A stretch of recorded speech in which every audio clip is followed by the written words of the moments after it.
I'm Tony 1 and this is Tony 2. Good evening, I'm Tony 2.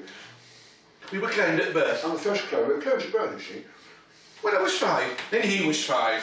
When I was 5 years old, yes. When I was 5 years old, Timothy had tea with Oswald Mosley. Oswald, lovely man. He was his Labour man before he was a fascist, and he gave me chocolate biscuit.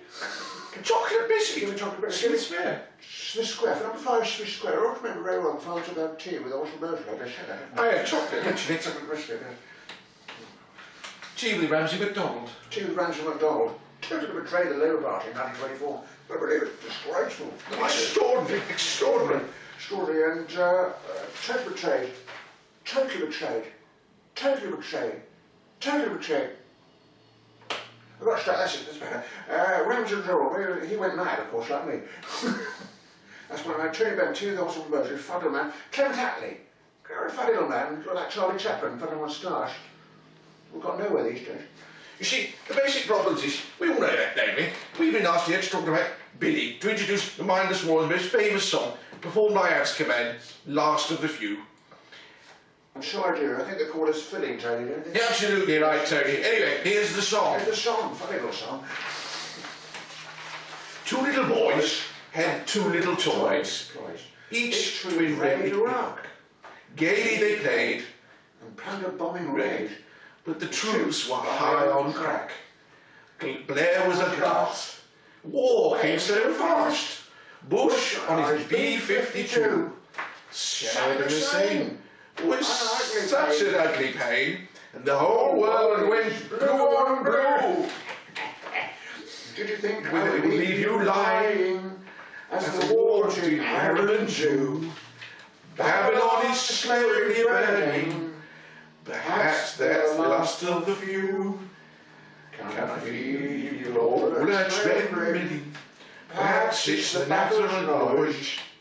But I think I remember when we were two little boys. Well, thank you, Ashkaban, and what a lovely tribute to Sir William Scab and the Mindless Morons.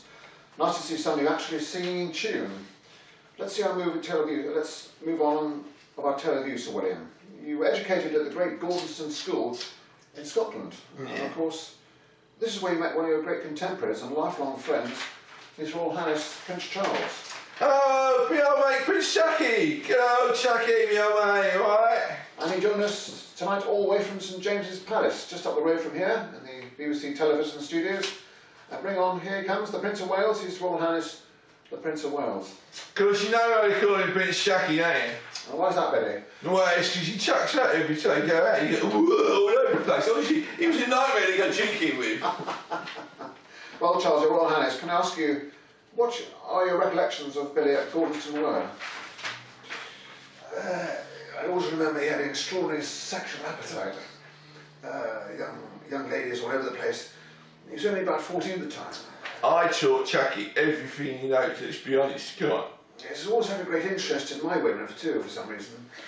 Well, I always viewed myself as a kind of royal food tester, but for girls. You know, otherwise you could get a dub, and you wouldn't want a dub. Well, Camilla accepted, of course. Yes, Lady Sarah Palmer Tompkinson and Lady Diana Spencer. I liked Diana a lot. Yes, I knew you did. We used to play checkers together in her bedroom for hours and hours and hours. Shite. Don't worry, Charlie, I'll sort you out. Camilla, no problem, mate. She's my wife. Go with anybody. She's my wife. Well, there you are then. Just like I said, there's no pleasing some people. Grumpy old man or what, I tell you. Well, thank you very much there, Your Royal Highness. Prince Charles. From Gordonston, you went to the University of Watling in Cracofannin in Australia. It was in those hallowed grounds you met with your future founding band member, Simon McPhill. Yeah.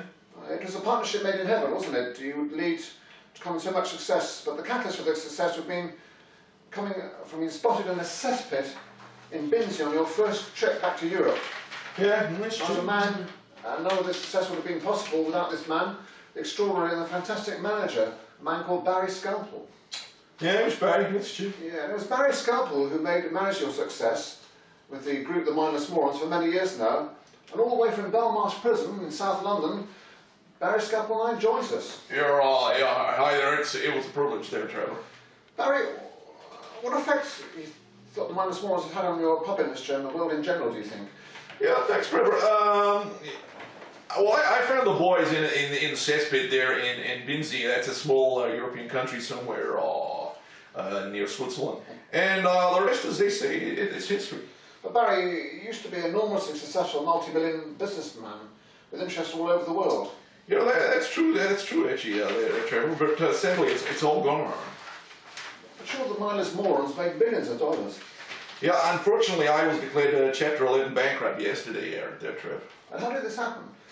Well, let me put it this way. I had a great job. I managed a great rock room, hogwash, and a nice house, beautiful car, lovely wife, 2 beautiful kids, a dog called Fido, and I made excellent money.